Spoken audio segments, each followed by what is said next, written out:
তো আজকে তো বর বাড়ি ফেরার পরেই আমাদের সঙ্গে সঙ্গে বেরিয়ে পড়তে হলো ডাক্তারখানার পথে। হ্যাঁ, নানায়ের শরীরটা আবার খুব খারাপ হয়ে গেছিল।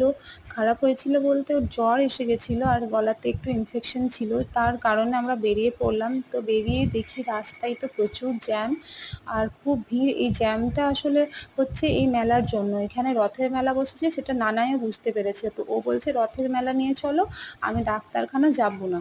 তো আমরা বললাম হ্যাঁ হ্যাঁ, ঘোরার পথে আসবো। তারপরে আমরা ডাক্তারখানায় এসে ডক্টর দেখিয়ে মেডিসিন ফেডিসিন নিয়ে তারপর আবার বেরিয়ে পড়লাম।